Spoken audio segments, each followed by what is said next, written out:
artinya abang-abang, saudara satu susuan. Kenapa aku dibedakan?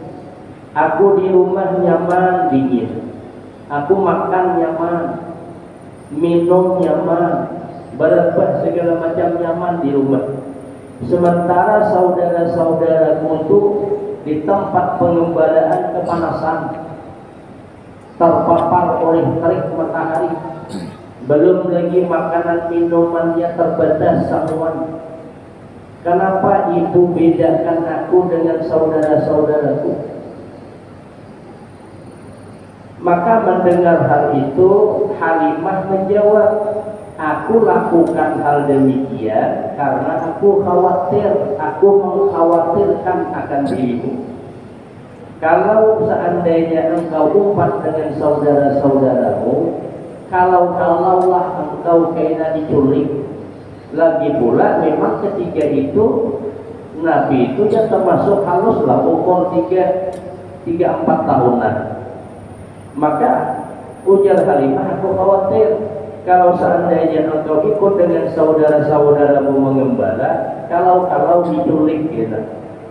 Kalau kena tatamu orang pun terpesona dengan engkau, akhirnya engkau diculik oleh orang. Aku kada hendak, ujar Halimah. Oleh karena itulah ya Halimah, engkau kadaku biarkan pulang bersama saudara-saudaramu. Rupanya dengan begitu polosnya Nabi itu masih ya umur 3-4 tahunan menjawab. Ujar Nabi kepada Halimah, duhai ibuku, sebaik-baik penjaga, sebaik-baik pemelihara itu Allah. Maka serahkan aja aku Allah Ta'ala. Bisa ya Allah Ta'ala menjaga aku. Karena sebaik-baik penjaga, sebaik-baik penolong adalah Allah. Serahkan aku kepada Allah, tawakal aja. Kalau aku sudah dijaga oleh Allah, meskipun seluruh penduduk bumi ini berkumpul untuk memudaratkanku, membahayakan aku, tapi aku dalam penjagaan Allah, kayak apapun mereka tidak akan mampu untuk mencelakakanku.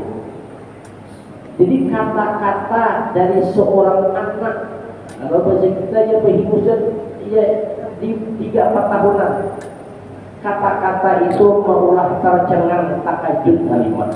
Kadang menyangka anak sekecil itu, tapi panggilannya dah kemana ada panggilannya. Kalau Allah Ta'ala sudah menjaga punya Nabi, meskipun seluruh penduduk dunia hendak mencelakakanku, mereka tidak akan mampu. Jadi serahkan sajalah aku kepada Allah Ta'ala. Maka kata Halimah, jika demikian apa gerangan kehendak boleh katanya? Maka ujar Nabi, wahai ibuku, aku hendak juga umpat bersama saudara-saudaraku tulak untuk mengembala. Jadi aku hendak umpat juga saudara-saudaraku mengembala. Aku hendak bersama mereka. Aku kada hendak di rumah aku nyaman dingin sementara saudaraku kepanasan. Aku nyaman di rumah makan sementara saudara-saudaraku terbatas makanannya sesuai dengan sangu di bawah. Mereka terpapar oleh panas terik matahari sementara aku nyaman naung di rumah. Aku hendak umpat juga bersama mereka, suka maupun duka.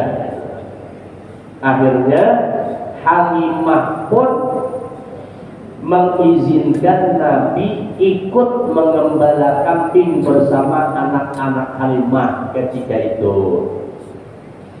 Maka ketika anak-anak Halimah membawa Nabi mengembala kambing, pepagian pulangkan sudah saja berikan. Ketika itu Halimah menanyai anaknya yang namanya Domroh. Domroh ini anak Halimah. Jadi anak-anak Halimah ini mengembala Nabi umpat. Maka Halimah tanya kepada Domroh, wahai anakku Domroh, kayak apa bisitnya tuh adikmu nang halus tuh umpat mengembala kambing tuh kayak apa? Mengangani hubungan muka atau kayak apa? Artinya kesannya nih hari ini umpat mengembala kayak apa? kalaulah menangani. Biasanya kan kita mau seandainya begawi mengapa kan ada anak 4 anak lah 4 umpama tulang kakabun bahuma anak menangis ada 4 itu mau dibawa menangani ibarat mengatakan itu kan sakatan lagi orang jadi anak lagi saluruhan itu sampai di punduknya dan sampai kita kenyamukan amok ada boleh akhirnya kita tagawi lagi kita. Maka kata Halimah kepada Domrah, hebat kira tuh, adik orang kalau seumpat dia mengenal hingga ada. Maka Domrah menjawab, hari ini aku menggembala kambing bersama saudaraku kecil, yaitu Nabi Muhammad. Itu banyak keanehan, keajaiban yang aku lihat. Jadi selama Nabi Muhammad itu umpat kami gembala, banyak keajaiban yang aku lihat. Maka ujar Halimah, napanya gerakan yang engkau lihat wahai anakku? Maka ujar si Domrah, ya ummah, ma min hajarin wala syajarin wala madarin wala jabalin illa yusallimu alaihi shifahan wa yukallimuhu iyana. Ujar Domrah, wahai ibuku, tidak ada batu yang ia lewati, tidak ada pepohonan yang ia lalui, tidak ada tumpukan tanah yang ia lewati, tidak ada gunung yang ia lewati, melainkan semua itu bercakap, bertutur kata dengan fasih mengucapkan salam kepada Nabi Muhammad. Dan ini ujar Domrah, syifahan wa yukallimuhu iyana, secara lisan kasat mata aku mendengar, aku melihat langsung batu berpandir, gunung berpandir, tumbuh-tumbuhan berpandir, tumbuhan tanah bercakap mengucapkan salam kepada saudara kecilku Muhammad. Itu keajaiban yang aku lihat pada hari ini, ujar Domrah. وَمَا كَانَ يَطَأُ بِرِجْلِهِ مَوْضِعًا إِلَّا وَيَنْبُتُ فِيهِ الْعُشْبُ وَيَخْضُرُ مِنْ سَاعَتِهِ. Dan juga kata si Domrah, sekali-kali tidaklah ia memijakkan kaki di suatu tempat, melainkan bekas pijakan kakinya itu akan tumbuh rumput yang menghijau seketika. Itu yang keanehan oleh Domrah melihat. Jadi Nabi itu berjalan di mana bekas telapak Nabi itu langsung tumbuh rumput menghijau pula. Maka itu bawa kambing dua domba dan kata lahan domba makan. Jadi makan tumbuh, makan tumbuh, makan tumbuh. Ibaratnya itu ibarat dijejak tapi tumbuh pula, dimakan kambing. Dia tumbuh terus. Ini keanehan-keanehan yang aku lihat, kata si Domrah. Fa'ammal aghnamu fatu'tihi in amaraha bil wuqufi waqafa wa in amaraha bil masiri sara. Adapun kambing-kambing, domba-domba, semuanya tunduk patuh kepada saudara kecilku Muhammad. Kalau ia perintahkan mereka untuk berhenti, mereka berhenti. Kalau Muhammad perintahkan domba-domba itu berjalan, mereka berjalan. Kata lapah lagi dia ujar si domba kami. Kami biasanya bawa dari rumah ke tempat pengembalaan tohok menjadi menggiring domba. Karena domba kambing itu kita giring lah di jalan. Kita lihatnya pucuk ubi orang hentamnya, kambang-kambang orang yang makannya. Tapi ketika Nabi menggiring patuh. Jangan Nabi berjalan, memandang, kiri, kanan. Nyaman. Padahal kambing itu begal, bebetis, memuntong orang, mematah orang. Itu digiring. Itu namanya dilihatnya makannya. Gak ada usahakan kita hanya ngiring kambing, ngiring benda yang ada bebetis, ada pemuntong, ada mematahnya nggak. Ada bapak-bapak yang suah begawi di Gabun, mau olor nior, sesuatu mau olor nior lagi. Besi nior di ujung apun, di ujung panik, hendak dikeluarkan ke Kuala. itu biasanya tuh parit itu ditabat dulu supaya banyak banyunya. Ketika tabat itu dilepas, banyu itu deras membawa nior. Jadi nior itu dilabuh ke parit semuanya. Setelah dilabuh ke parit, tabat pun dibuka, maka deraslah membawa kekuatan. Itu nior itu berbedis ada, ada pemotong ada. Itu mungkin ada dijagai banyak sakutan. Paksa dijagai itu di ujungnya, di kuir hanya Allah. Mungkin ada dijaga sakutan. Itu akan berbedis ada pemotong sangkut baginya. Kambing diirit, kambing digiring, itu banyak sangkutnya. Tapi ketiga dengan Nabi patuh semuanya. Dan ini adalah irhas, tanda-tanda seseorang itu akan diangkat menjadi Nabi. Itu kejadian aneh yang aku saksikan, kata Domrah kepada ibunya Halimah. Wa a'zamu min dzalik, ujar Domrah lagi melanjutkan cerita. Ada lagi yang lebih dahsyat, yang lebih besar, yang lebih, kalau bahasa kita lebih wow adalah kejadian yang aku lihat dengan mataku sendiri ketika bersama saudara kecilku Muhammad ketika mengembala kambing.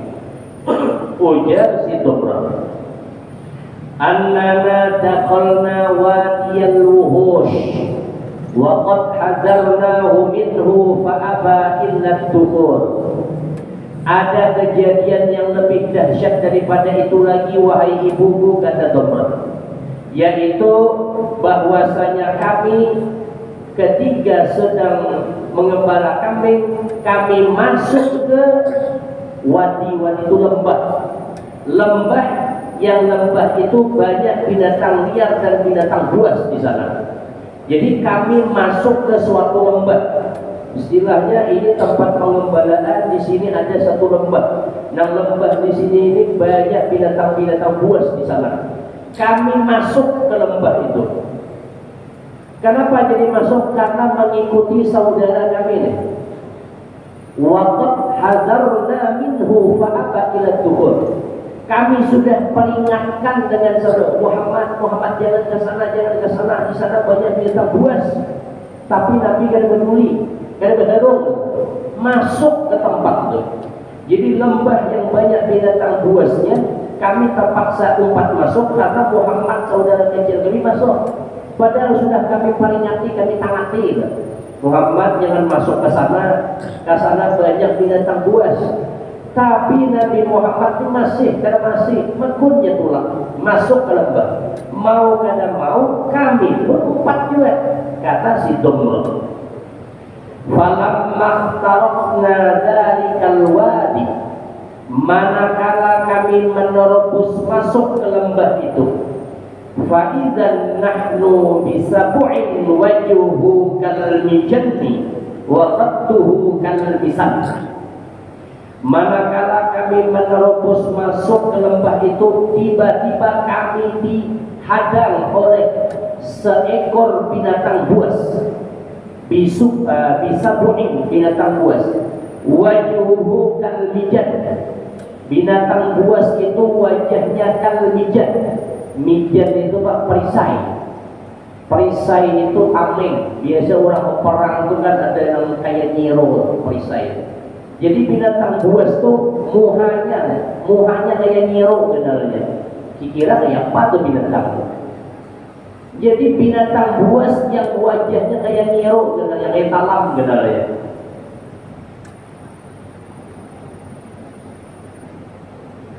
Wa khadduhu kal misan. Pipinya seperti batu gerinda. Karotulan. Jadi muhanya tuh ganal dempak kayak model nyiro, karotulan kurang pipinya. Itu binatang. Wa qad fataha famahu. Dan binatang itu membuka lebar mulutnya. Wa banat anyabuhu kal khanajir.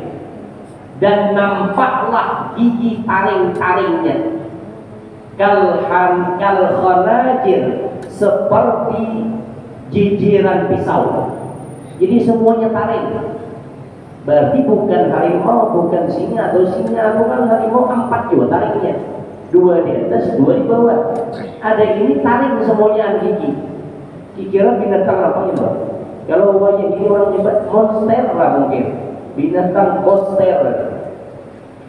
Jadi ketika itu kami masuknya gebrah, kami dihadang oleh binatang. Wajahnya lebar seperti nyiro, perisai.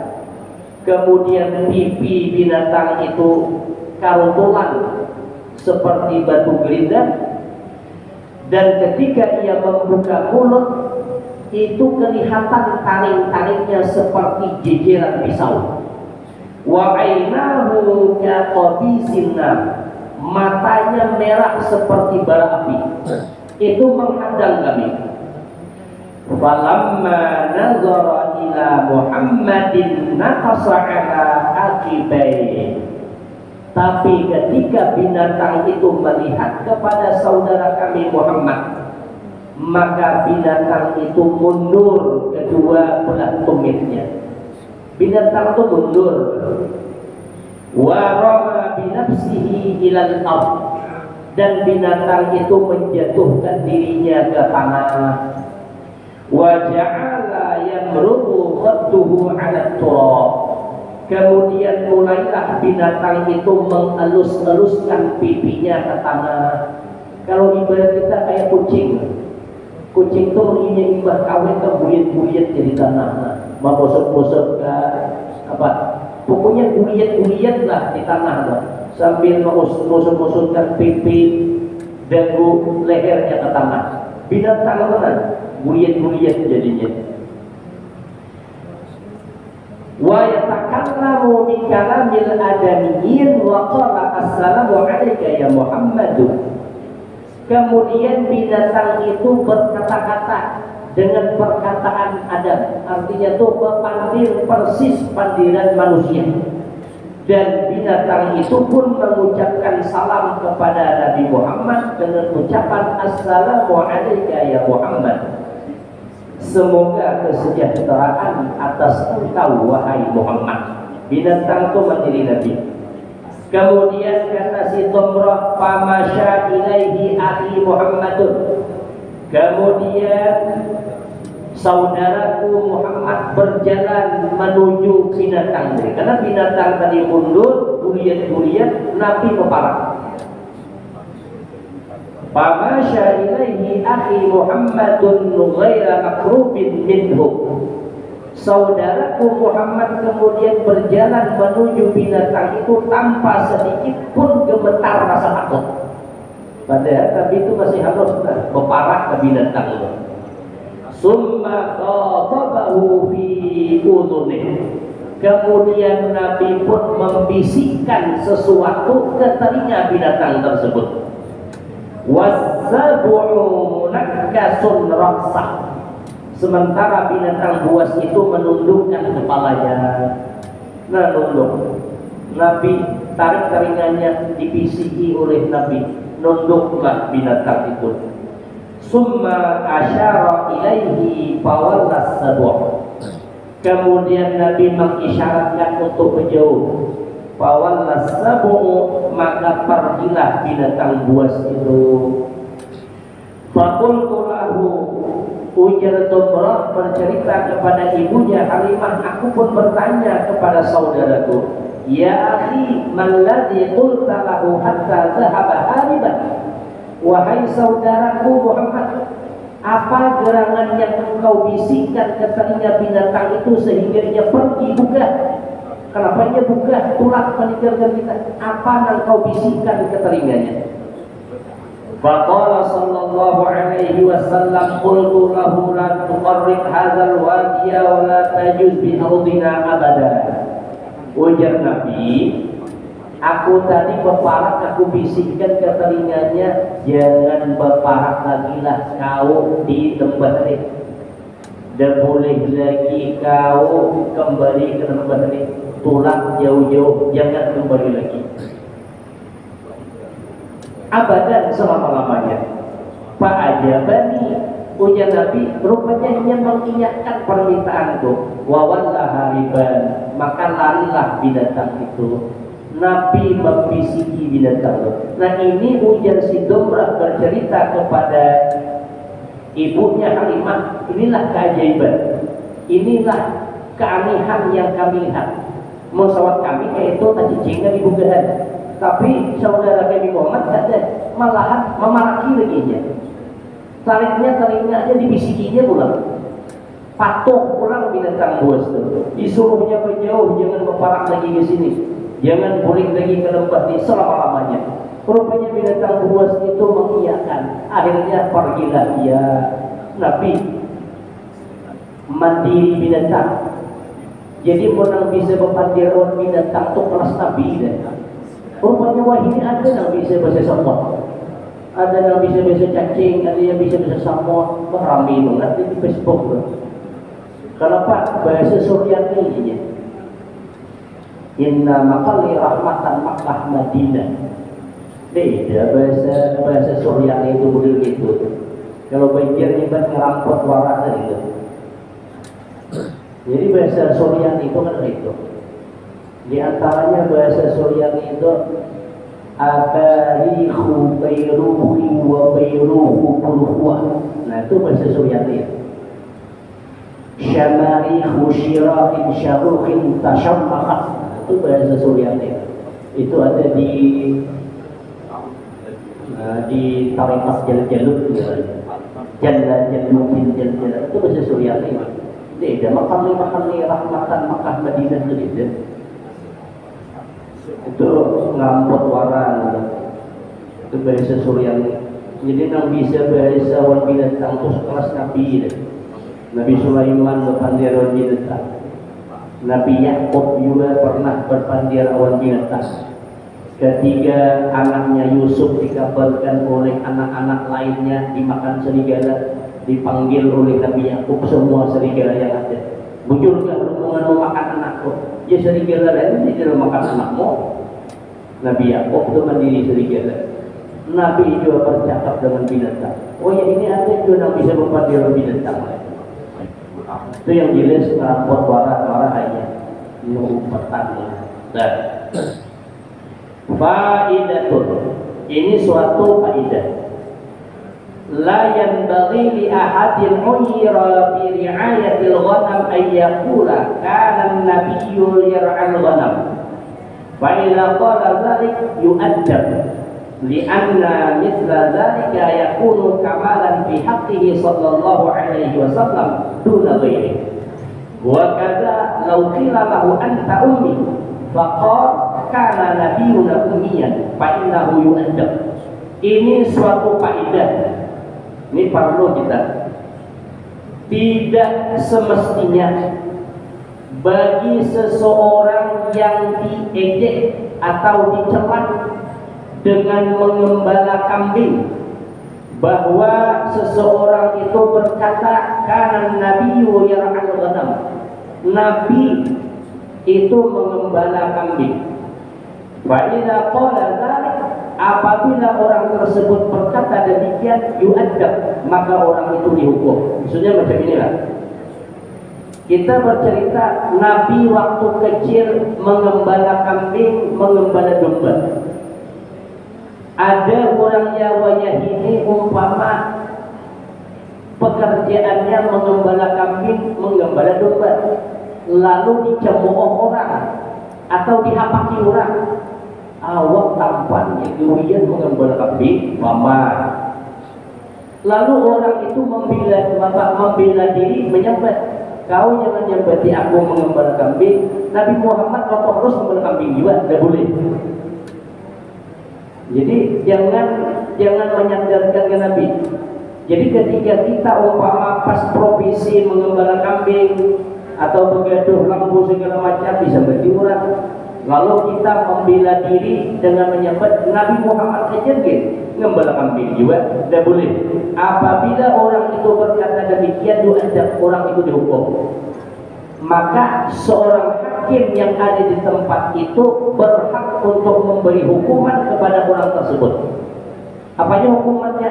Sesuai dengan ijtihad hakim di tempat itu. Karena ditampilinya lah, atau kita kurang aja seminggu orang itu tergantung ijtihad hakim gitu.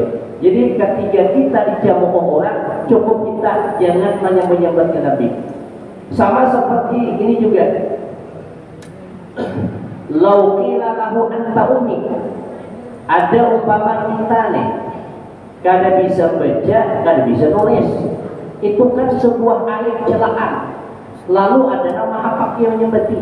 Kau umur banget baca kada bisa, nulis kada bisa. Rupanya inya membela diri. Kau nyembati aku kada bisa nulis, kada bisa membaca. Nabi Muhammad mungkin sama aja kada bisa nulis, kada bisa baca. Tidak boleh. Maka orang yang menyambat seperti itu orang itu dihukum. Kenapa demikian? Karena sesuatu pekerjaan yang mungkin itu jadi jamuan bagi kita, tapi tidak bagi Nabi. Sesuatu pekerjaan yang mungkin dianggap sebagian orang itu tercela, tapi tidak bagi Nabi. Lianna misla dzalika yakunu kamalan fi haqqi. Itu adalah kesempurnaan bagi Nabi. Contoh, ada seorang pemimpin umpama tahu-tahunya 4 bilupat pekuyang umpama, atau 4 lulus sawit. Kira-kira seorang pemimpin yang ketiga itu 4 melulus sawit atau 4 bilupat nguyang dia itu tercela atau terpuji? Pasti kita nyebat terpuji. Bupati dia 4 juga mengoyak dia orang bupati. Jadi itu sebuah pujian kesempurnaan bagi orang yang di atas. Sama kayak itu Nabi. Nabi meskipun seorang Nabi, tapi masa kecil Nabi mengembala. Jadi mengembala bagi hak Nabi itu bukan jelek, tapi sebuah kesempurnaan. Begitu pula Nabi itu ummi. Nabi ummi yang bisa baca dan bisa nulis. Itu adalah kesempurnaan bagi Nabi. Andai kata ketika itu Nabi harap menulis, harap membaca, maka tidak akan mungkin orang kafir Quraisy menerima Al-Quran. Jelas sudah orang kafir Quraisy yang ulaannya. Tapi ketika Nabi membacakan ayat Al-Quran, orang Quraisy bingung mikir karena nyebat, hendak disambat ulaannya. Ketika mereka tahu Nabi kada bisa baca, kada bisa nulis. Jadi kada bisa baca, kada bisa nulis bagi hak Nabi itu kesempurnaan. Memang sudah ketetapan Allah. Supaya apa? Menguatkan mukjizat Allah tentang Al-Quran. Andai kata Nabi itu harap baca tulis, lalu Nabi menyampaikan Al-Quran, pacangan kada dia percaya, ulangan dia beres. Tapi ada orang yang kada bisa baca tulis, tapi ketika itu menyampaikan ayat-ayat Al-Quran, sampai-sampai orang-orang kafir Quraisy itu menuduh Nabi Muhammad isuahnya pekawan orang yang ahli sastra bahasa, sawat belajar, makanya mau ulang syair. Jadi disebutnya juga Al-Quran itu syair. Padahal tapi ummi. Jadi Nabi ummi kada bisa baca tulis, bukan Nabi bodoh. Nabi itu cerdas. Cuma memang ditetapkan aja kada nulis, kada baca, apa kada bisa membaca, kada bisa itu ketetapannya. Cerdas bukan main cerdasnya. Cuma itu apa? Supaya menguatkan mukjizat Nabi turunnya Al-Quran. Andai kata Nabi harap, tentu orang percaya. Sama kayak kita kuliah umpama. Orang tuh harap ulang makalah. Ada biasa-biasa aja. Karena memang orangnya harap, ilmu IT-nya harap, segala macam mau ulang makalah, kemudian mau ulang apa lagi? Orang kuliah itu. Tesis segala macam wajar. Dia memang orangnya harap. Tapi ada orang tidak bisa nulis ketiga, tidak bisa. Sekarangnya bisa mau ulang skripsi, kan luar biasa. Nah jadi ketika seseorang itu dicemooh, disambati orang, pengembala kambing, buta huruf, jangan menyandarkan ke Nabi. Karena mengembala kambing dan ummi itu adalah sifat kesempurnaan bagi Nabi, tidak bagi yang lainnya. Kalau bagi kita kada bisa baca tulis itu sebuah hinaan, sebuah kejelekan, sebuah aib, tapi tidak pada hak Nabi.